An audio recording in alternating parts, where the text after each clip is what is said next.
जय हिंद दोस्तों, कैसे आप सभी लोग। उम्मीद है काफी बेहतर और काफी अच्छे होंगे। और एक महत्वपूर्ण लेक्चर हम आप सभी के लिए लेकर आए जिसका आप लोग कर रहे थे इंतजार।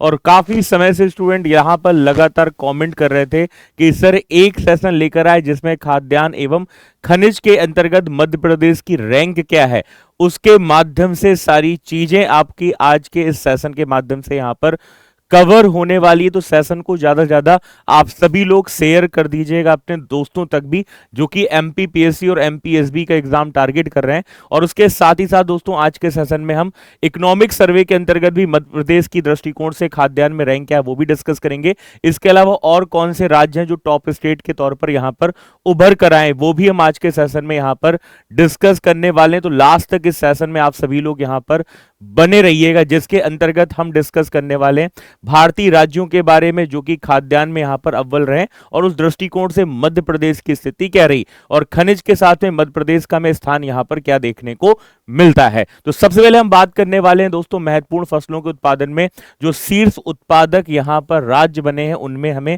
किनका नाम देखने को मिल रहा है। तो सबसे पहले दोस्तों आप लोग यहां पर देखते चलिएगा।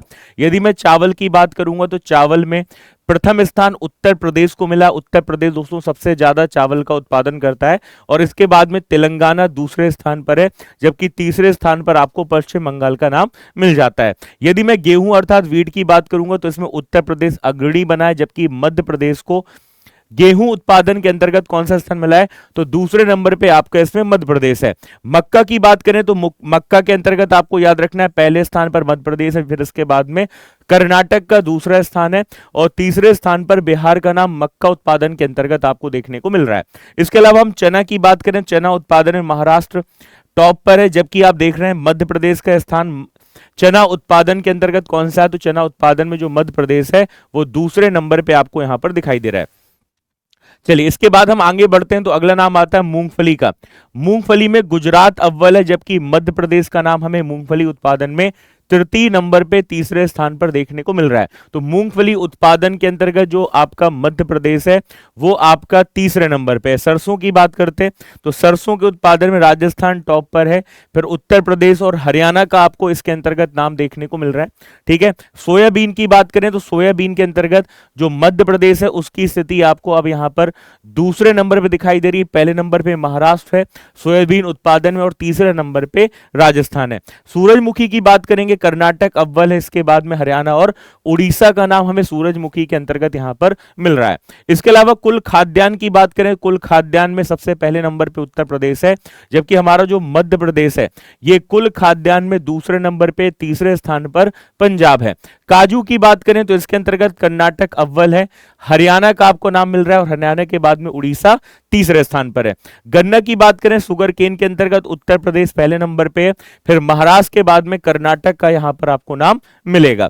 अगला नाम आएगा कपास के अंतर्गत। कपास में आप देखिएगा महाराष्ट्र यहां पर अव्वल आपको दिख रहा है, इसके बाद गुजरात और तेलंगाना राज्य इसके अंतर्गत आपको देखने को मिलते हैं। आगे बात करते हैं दोस्तों जूट के उत्पादन में, तो पश्चिम बंगाल अव्वल है, बिहार और असम का नाम इसके बाद में आ रहा है। कुल तिलहन की बात करें दोस्तों, ऑयल सीड की बात करें तो इसमें राजस्थान पहले नंबर पे, मध्य प्रदेश इसमें आपको कौन सा नंबर मिल रहा है, तो दूसरे नंबर मिल रहा है। इसके बाद में महाराष्ट्र राज्य का नाम यहां पर तीसरे स्थान पर है। कपास की यदि हम बात करेंगे तो कपास के अंतर्गत महाराष्ट्र यहां पर आपको अव्वल यहां पर दिखाई दे रहा है, जो मैंने ऑलरेडी यहां पर डिस्कस कर लिया है। ठीक है, चलिए इसके अलावा कुल दलहन की बात करेंगे तो दलहन में मध्य प्रदेश अव्वल है, इसके बाद में महाराष्ट्र और राजस्थान का नाम दलहन के अंतर्गत आपको मिलेगा। अगला नाम आता है दोस्तों तुअर, जिसको हम अरहर के तौर पर जानते हैं, इसमें महाराष्ट्र अव्वल है, फिर कर्नाटक और झारखंड दूसरे और तृतीय स्थान पर आपको यहां पर देखने को मिलते हैं। यदि मैं मोटे अनाज की बात करूंगा तो मोटे अनाज में आप देखिएगा जो मध्य प्रदेश है उसकी रैंक क्या है, तो मध्य प्रदेश मोटा अनाज के अंतर्गत आपको तीसरे नंबर मिल रहा है, जबकि अव्वल कौन सा राज्य है, तो अव्वल राज्य के अंतर्गत आपको इसमें राजस्थान का नाम यहां पर याद रखना है। इसके अलावा यदि मैं मध्य प्रदेश की स्थिति यहां पर अलग अलग क्षेत्रों की बात करूं या खनिज की बात करूं या फिर दोस्तों खाद्यान्न की बात करूं तो दाल उत्पादन के अंतर्गत मध्य प्रदेश जो है ये पहले नंबर पे है।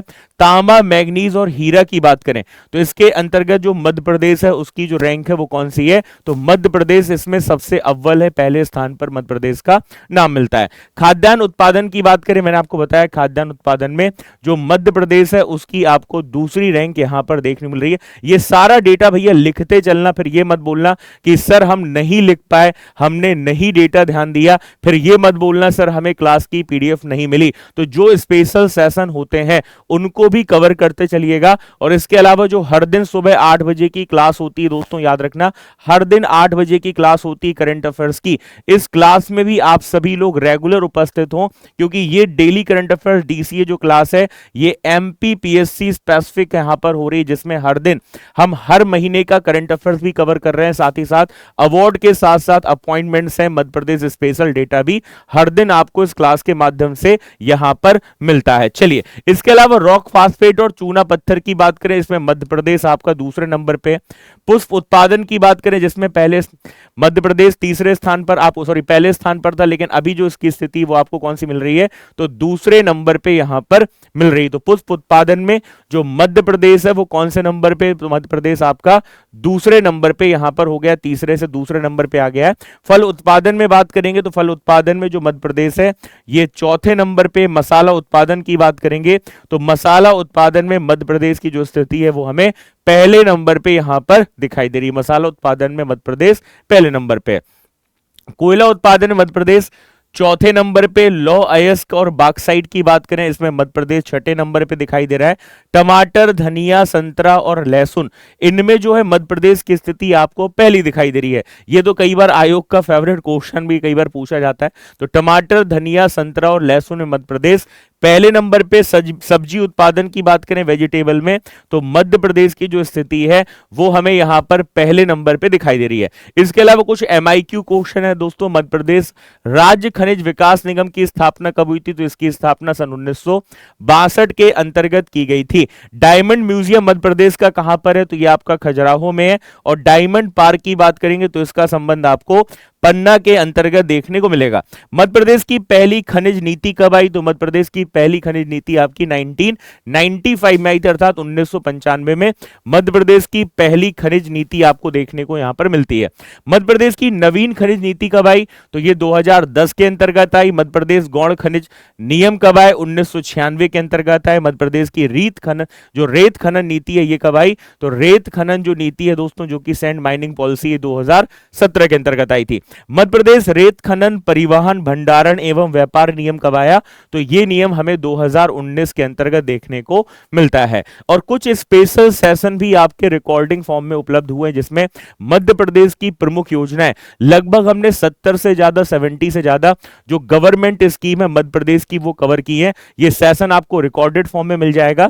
इसके अलावा एक मोस्ट इंपॉर्टेंट क्वेश्चन जो कि एसडीजी सस्टेनेबल डेवलपमेंट गोल्स के अंतर्गत आते हैं, इनको भी हमने रिकॉर्डेड फॉर्म में कवर कराया है। तो इस सेशन को आप मध्य प्रदेश की दृष्टिकोण से भी जरूर यहां पर कवर कर लीजिएगा। इसके अलावा दोस्तों यहां पर हम बात करते हैं खनिज नीति के अंतर्गत, तो मध्य प्रदेश को स्टेट माइनिंग रेडिनेस इंडेक्स में ए श्रेणी राज्यों में स्थान यहां पर मिला है, जिसमें उत्कृष्ट खनन प्रबंधन, पारदर्शी नीलामी और सतत सुधारों के आधार पर राष्ट्रीय स्तर पर पहला पुरस्कार किसको मिला दोस्तों, मध्य प्रदेश को यहां पर दिया गया है। इसके अलावा दोस्तों हम यहां पर खनिज की बात करते हैं तो जो नाम यहां पर खनिज के अंतर्गत आता है जिसको हम पायरोफ्लाइट के तौर पर जानते हैं, देश का लगभग 41% का उत्पादन एवं 14 मीट्रिक टन का जो उच्चतम भंडार है ये हमें दोस्तों यहां पर देखने को मिल जाता है मध्य प्रदेश के अंतर्गत। जिसका उपयोग कहां पर करते हैं, तो इस पायरोफ्लाइट का उपयोग पेंट और प्लास्टिक में भराव, सौंदर्य प्रसाधन और पत्थर की नक्काशी में इसका इस्तेमाल किया जाता है।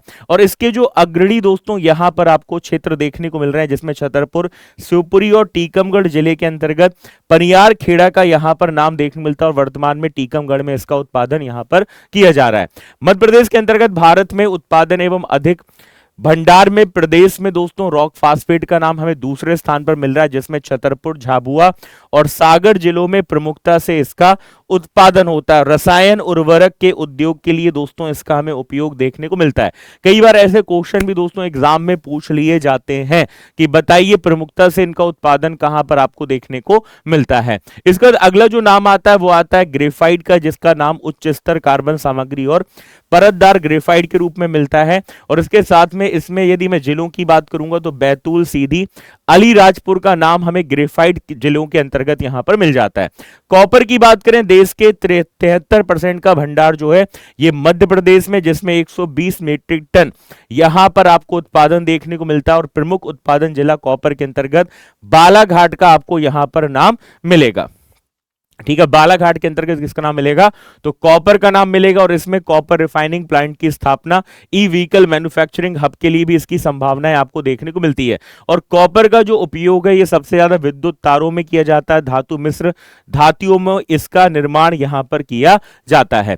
अगला दोस्तों नाम यहां पर आता है कोयला का, और देश के कुल भंडार का 8% कोयला हमारा मध्य प्रदेश में 30,916 मीट्रिक टन देश की विद्युतीय ऊर्जा मांग में हर साल 6% की वृद्धि भी इसके अंतर्गत देखने को मिल रही है। और इसमें प्रमुख उत्पादक जिलों में सिंगरौली, शहडोल, उमरिया, अनूपपुर, बैतूल, छिंदवाड़ा और नरसिंहपुर का नाम इसके अंतर्गत आपको यहां पर मिल जाता है।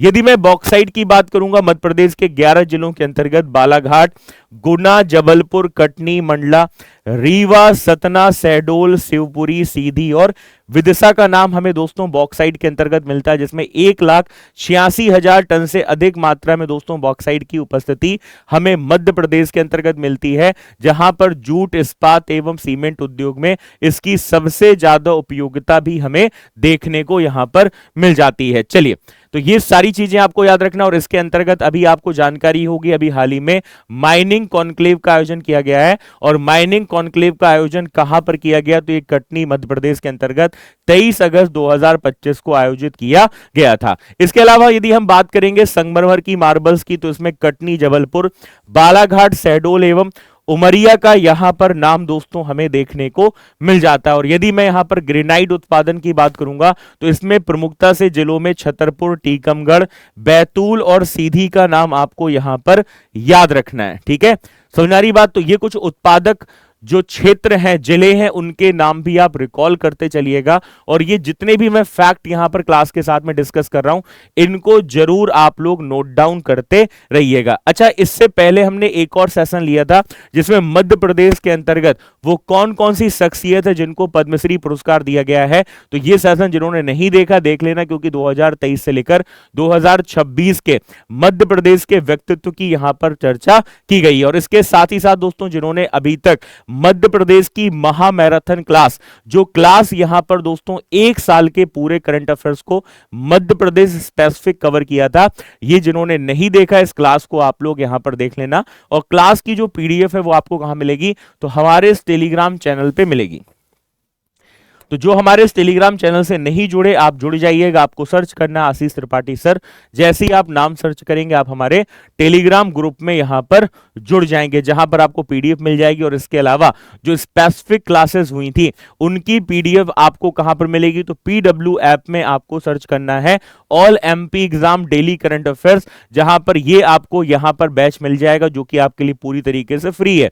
इस फ्री बैच को आप एनरोल करेंगे तो स्पेसिफिक जो भी सेशन प्रीवियस हुए हैं उनकी पीडीएफ आपको यहीं पर मिल जाएगी। ठीक है, तो ये था दोस्तों आज का एक महत्वपूर्ण सेशन, है ना। तो सेशन कैसा लगा, क्लास के बाद आप सभी लोग सभी के कमेंट यहां पर हमें देखने को मिले, और आगामी सेशन कौन सा स्पेसिफिक आपके लिए लेकर आया जाए वो भी बताइएगा। और यूनिट 9 की मैराथन क्लास का कितने स्टूडेंट इंतजार कर रहे हैं कमेंट करके जरूर बताइएगा। तो अपकमिंग सेशन भी आपको मैराथन का वहां पर मिलने वाला है। सेशन कैसा लगा जरूर बताइएगा। तो मिलते हैं आपसे फिर कभी नेक्स्ट सेशन के साथ में, तब तक आप सभी लोग अपना ख्याल रखिए, खुश रहिए, स्वस्थ रहिए, मस्त रहिए, जबरदस्त रहिए और ऐसे ही मन लगाकर पढ़ते रहिए। जय Hind and thank you so much guys.